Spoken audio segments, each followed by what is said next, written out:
करते हैं चुंबकशीलता का मान एवं मात्रक कैसे निकालते हैं। आइए इस पर चर्चा करते हैं। ध्यान दीजिए, 1 नंबर या आपके कंपटीशन क्वेश्चन में अक्सर इस प्रश्न को पूछा जाता है, तो इसलिए आप कृपया करके इस प्रश्न को जान लीजिए कैसे बनता है। तो हम जानते हैं क्या, उसी की सहायता में लेते हैं।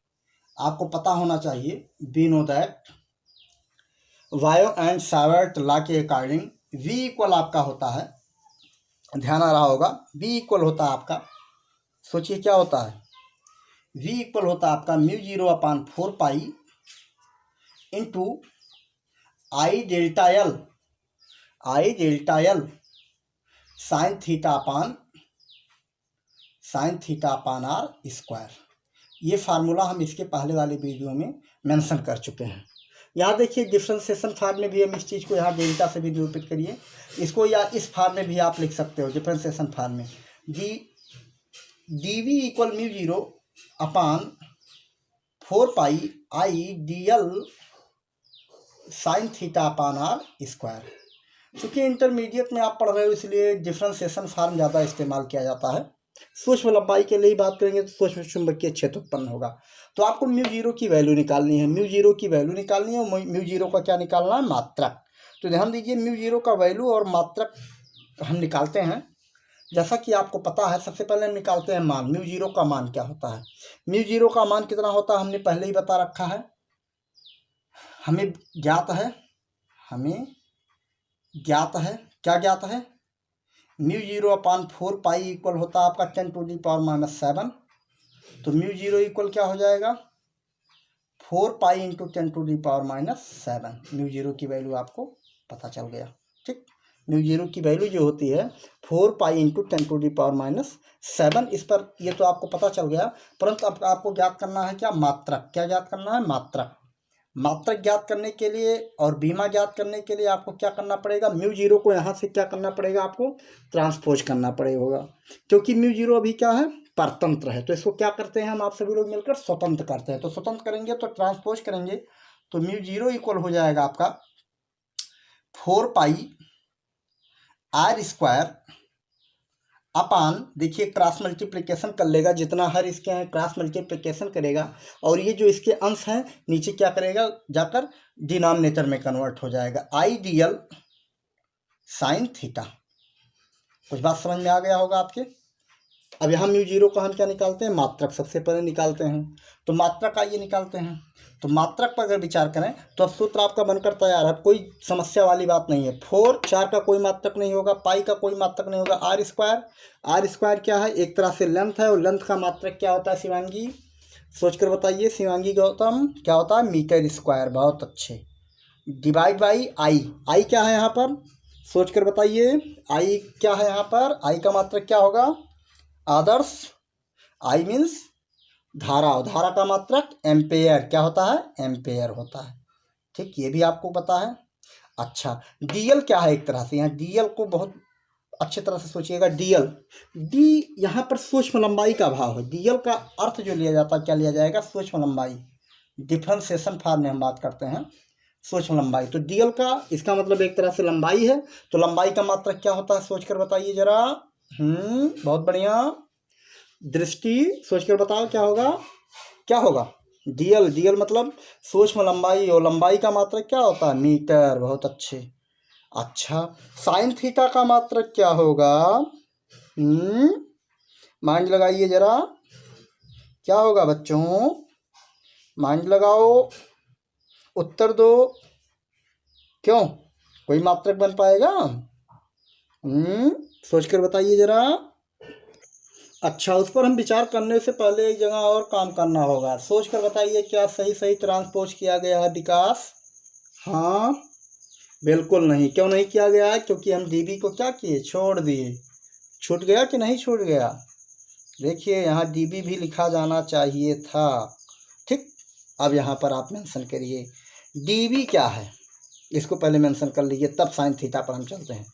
डीबी क्या है, दीदी नहीं, डीबी सूक्ष्म चुंबकीय क्षेत्र है। और चुंबकीय क्षेत्र का मात्रक अगर ध्यान दिया जाए तो क्लास 10 में बताया गया था, IABL सर, ध्यान आया कि नहीं आया, IABL सर, IVL, ध्यान आया कि नहीं आया, इंटू साइन थीटा। समझ में आ गया। तो B इक्वल क्या होगा, अगर हम प्लेस करना चाहें तो B इक्वल क्या हो जाएगा, देखिए सोच कर बताइए क्या होगा। साइन थीटा का कोई मात्रक की बात नहीं करेंगे, ये कोई आपका इसका कोई मात्रक नहीं होगा। यहाँ से बात किया जाए तब क्या होगा, कोण का कोई मात्रक होता है? बताइए, कोण बराबर क्या होता है, चाप बटा त्रिज्या। और चाप बटा त्रिज्या, चाप भी लंबाई है और त्रिज्या भी लंबाई, इसका मतलब कोई मात्रक नहीं होगा। अच्छा, यहाँ से देखिए B इक्वल हो जाएगा F अपान आई एल, और F की वैल्यू इसी में। अब देखिए हम dV की जगह पर क्या करेंगे, dV इसको कर देते हैं, क्या कर देते हैं, dV की जगह पर क्या प्लेस करते हैं, इसको पहले आप प्लेस कर लेते हैं और सिंप्लीफाई कर लेते हैं, तब आगे बढ़ते हैं, नहीं आप बढ़ते चले जाओगे। म्यू जीरो, यहाँ देखिए 4 पाई R स्क्वायर, और dV इक्वल क्या हो जाएगा, F बटा लग जाएगा, F बटा IL हो जाएगा, होगा कि नहीं होगा, बिल्कुल होगा। तो यहाँ से हो जाएगा I और DL मतलब लेंथ, और साइन थीटा आपका इच्छा हो लिख लो, ना इच्छा हो ना लिखो, जैसी आपकी इच्छा। आदर्शिता सिंह साइन थीटा भी लिख दिए, और F बटा IL है, इसका मतलब ये हर में आ जाएगा IL। हुआ कि नहीं हुआ? अच्छा, अब आप मात्रक निकालिए। अब निकालिए मात्रक। चलिए, 4 पाई का कोई मात्रक होगा, बिल्कुल नहीं। अच्छा, R स्क्वायर का क्या होगा, मीटर स्क्वायर। और फोर्स का क्या मात्रक होता है, काजल पांडे बताइए जरा सोचकर, या आंचल गुप्ता बताइए हमें क्या होता है। हाँ, क्या होता है, न्यूटन। बहुत अच्छे। अच्छा, चलिए, अभी अभी I का मात्रक हमने पूछा था तो किसी बच्चे ने कहा था सर एम्पेयर होगा। अच्छा, A लिख देते हैं। और DL क्या है, एक तरह से लेंथ है, तो लेंथ का मात्रक क्या होगा, मीटर। बहुत अच्छे। अच्छा, साइन थीटा का कोई मात्रक होगा, बिल्कुल नहीं होगा। क्यों नहीं होगा, पहले थीटा की बात कर लेते हैं। थीटा, साइन थीटा बराबर क्या होता है, ऐसे ही सोच लीजिए। चले जाइए क्लास 10 में, साइन थीटा बराबर क्या होता है, सोच कर बताइए जरा, भुजानुपात में बताइए। लंबटा कर्ण, तो लंबी लंबाई है, कर्ण भी लंबाई, लंबाई आपस में कट गया, इसका मतलब एक अनुपात को बता रहा है, इसका कोई मात्रक यहाँ नहीं बनेगा। बना कि नहीं बना? अच्छा, इसको छोड़ दीजिए। आई मतलब एम्पेयर। ओके, और यल मीन्स क्या है, यल मीन्स क्या है, लेंथ। यहाँ यल का मीन्स क्या है, लेंथ, और लेंथ का मात्रक क्या होगा, मीटर। ओके, तो यहाँ से आप सिंप्लीफाई कर लीजिए। यम देखिए आपका लिखा जाएगा यम स्क्वायर न्यूटन बटा ए गुणा करेगा क्या हो जाएगा, ए स्क्वायर हो जाएगा। यम गुणा करेगा क्या होगा, यम स्क्वायर हो जाएगा। हुआ कुछ कि नहीं हुआ? हुआ। एम स्क्वायर क्या होगा, कैंसिल होगा कि नहीं होगा? होगा। तो क्या बचा आपका, न्यूटन प्रति एम्पेयर स्क्वायर। मात्रक क्या बन गया आपका, न्यूटन प्रति एम्पेयर। क्या मात्रक बना, क्या कहेंगे इसको, न्यूटन प्रति एम्पेयर स्क्वायर। ये बन गया आपका मात्रक। अब आइए बनाते हैं म्यू जीरो का बीमा। क्या बनाते हैं, म्यू जीरो का बीमा। चलो आपको आओ मिलकर बनाते हैं म्यू जीरो का बीमा। के लिए हम किसकी सहायता लेते हैं, आपको बताए होंगे गुरुजी क्लास 11 में। क्या बताए थे गुरुजी, कि मात्रक के सहायता से बीमा को हम क्या कर सकते हैं, आसानी से निकाल सकते हैं। तो म्यू जीरो का मात्रक क्या है, क्या है राम प्रसाद, बोलो, म्यू जीरो का बीमा क्या है भैया राम प्रसाद, क्या है? बहुत अच्छे, विजय प्रताप। क्या है बेटा, विजय प्रताप न्यूटन प्रति एम्पेयर स्क्वायर है। अच्छा, तो अब विजय प्रताप सिंह हमको बताएंगे, न्यूटन है यहाँ ना, तो न्यूटन किसका मात्रक है, बल का। तो बल की बीमा क्या होती है महोदय, सोचकर बताओ जरा, क्या होता है, ML/T⁻²। बहुत अच्छे विजय प्रताप सिंह। और ए मीन्स क्या है, सोच कर बताओ विजय प्रताप सिंह। ए यहाँ संकेत जो बनाया गया है, एम्पेयर का संकेत बनाया गया है। एम्पेयर किसका मात्रक है, विद्युत धारा का। तो विद्युत धारा का बीमा क्या होता है, सोच कर बताइए, सोचकर, विद्युत धारा का क्या मात्रक होता है। राष्ट्रपति महोदय आप ही बता दीजिए क्या होता है। बिल्कुल गलत आप बता रहे हो भैया। हाँ, कैपिटल ए होता है, सही है। ये आपका कैपिटल ए पहले से लिखा गया है। इसको क्या करते हैं, बड़े कोष्टक में बंद कर देते हैं। ये देखिए बनकर तैयार। यम यल टी के पावर -2 ए के पावर -2, यही क्या हो जाएगा, बीमा। किसका बीमा, म्यू जीरो का बीमा। किसका बीमा, म्यू जीरो का बीमा। इस तरह से आपके समझ में आ गया होगा चुंबकशीलता का मात्रक, मान एवं बीमा। आइए नेक्स्ट टॉपिक पर चर्चा करते हैं। हम चर्चा करते हैं चुंबकशीलता को कैसे प्रदर्शित करते हैं। बहुत बढ़िया, म्यू जीरो से। और विद्युतशीलता को किससे प्रदर्शित करते हैं, विद्युतशीलता को आप साइलेंट जीरो से। तो कह रहा है इन दोनों में संबंध बनाना है। क्या बनाना है, संबंध। तो संबंध कैसे बनाया जाए, सोच कर बताओ कैसे संबंध बनाया जाए। जो ज्ञात होता है उसी का सहारा लिया जाता है। दो ही विधियां हैं, ज्ञात से अज्ञात की ओर, अज्ञात से ज्ञात की ओर। तो सबसे पहले आपको पता है, आपको क्या पता है, हम जानते हैं कि वी नो दैट। आंचल सिंह आप क्या जानते हो, क्या जानते हो, म्यू जीरो अपान 4 पाई इक्वल आपका होता है, क्या होता है, सोच कर बताइए, 10⁻⁻7। ये इक्वेशन नंबर 1, ये अभी अभी आपको बताया गया। अच्छा, और आप सभी लोग जानते हो, क्या जानते हो, 1/4 पाई आप साइलेंट जीरो इक्वल क्या होता है। विशाल सिंह जरा सोच कर बताइए, विशाल सिंह जरा सोच कर बताइए। 9 × 10⁻9 होता है। ध्यान दीजिए, हम मात्रक पर चर्चा नहीं कर रहे हैं क्योंकि हमें केवल स्पेशल वैल्यू में संबंध यहाँ निकालना है। अच्छा, अब इन दोनों समीकरण में आपस में क्या किया जाए, झगड़ा कराया जाए। तो झगड़ा कराने के लिए आपको पता है कैसे झगड़ा कराया जाएगा। तो झगड़ा कराइए मिलकर। समीकरण 1 में divide by equation second, equation 1 divide by equation second. तो झगड़ा कराइए। तो झगड़ा कराओगे तो इसमें अंश बटा हर है और इसमें अंश बटा हर है। और झगड़ा जब होगा तब बहुत तगड़ा होगा। इस तगड़े से कैसे निपटा जाए, तो क्लास 6 से आपको पढ़ाया जाता है। किसी भी भिन्न का जब दूसरे भिन्न में क्या करते हैं, भाग लगाते हैं, तो दूसरा भिन्न उलट जाता है। क्या होता है, उलट जाता है। परंतु गुणे का चिन्ह भी लगाना पड़ता है। तो इसके साथ इसका गुणे का चिन्ह लगाया गया और ये क्या किया गया, उलट दिया गया। ये लीजिए 4 पाई आप साइलेंट 0/1।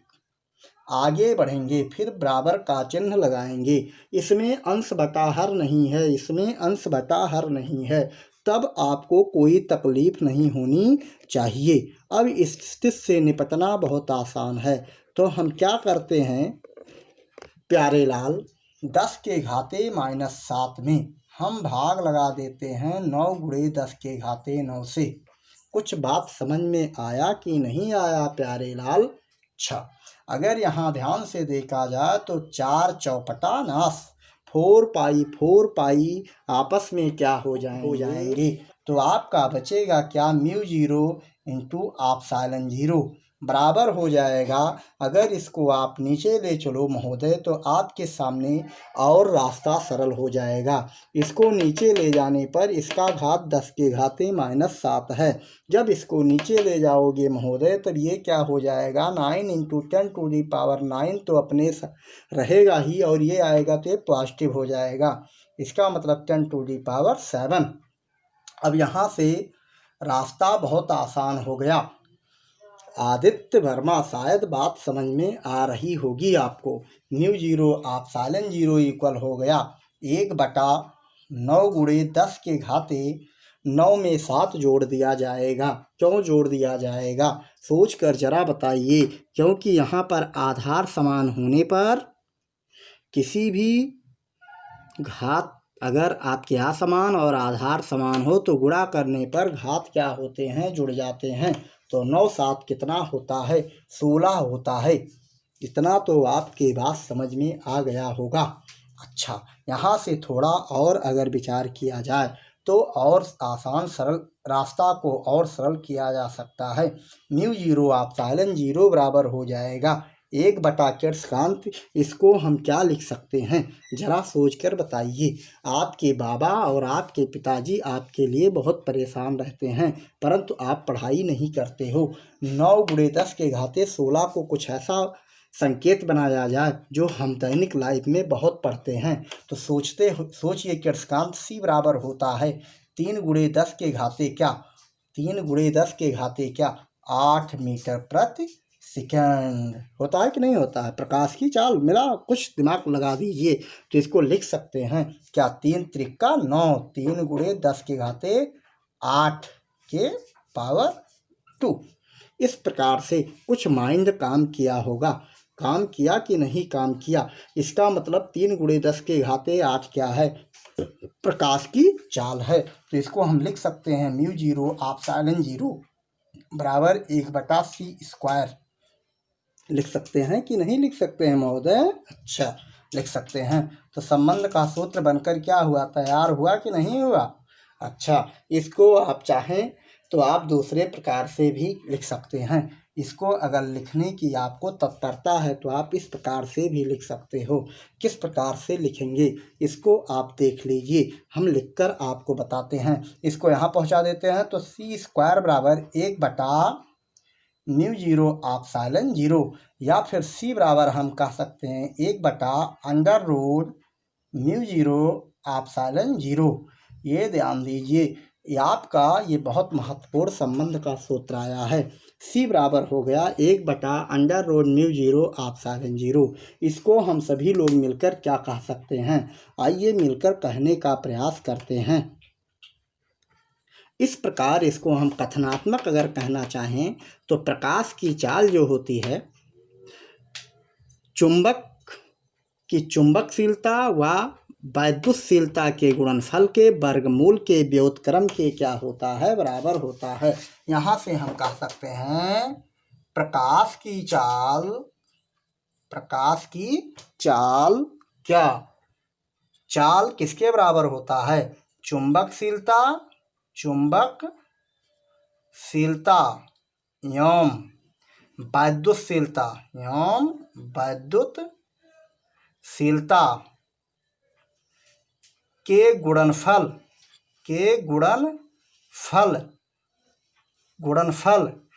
का वर्गमूल का व्युत्क्रम किसके बराबर होता है, प्रकाश चाल के बराबर होता है। प्रकाश की चाल के बराबर होता है। कुछ बात समझ में आया कि नहीं आया? सोच कर बताओ। ऐसे भी कह सकते हो, इसको आखिर से काट दिए, चुंबकशीलता एवं वैद्युतशीलता का गुणनफल का वर्गमूल का व्युत्क्रम प्रकाश की चाल के बराबर होता है। इस प्रकार से आपके समझ में आ गया होगा चुंबकशीलता एवं वैद्युतशीलता में संबंध। लेकिन हम आप सबसे एक बार फिर गुजारिश करते हैं, आप सभी लोग अपनी कॉपी अवश्य पूर्ण कर लीजिए, नहीं आपके लिए समस्या बन जाएगा। कारण यह है आप सभी लोग अपने पाठ्यक्रम को तो लगातार पढ़ रहे हो परंतु बोझ बनाते जा रहे हो। इसको बोझ से हल्का करने के लिए आप सभी लोग अपना नोट्स कॉपी अनिवार्य रूप से पूर्ण कर लीजिए। धन्यवाद। जय हिंद, जय भारत।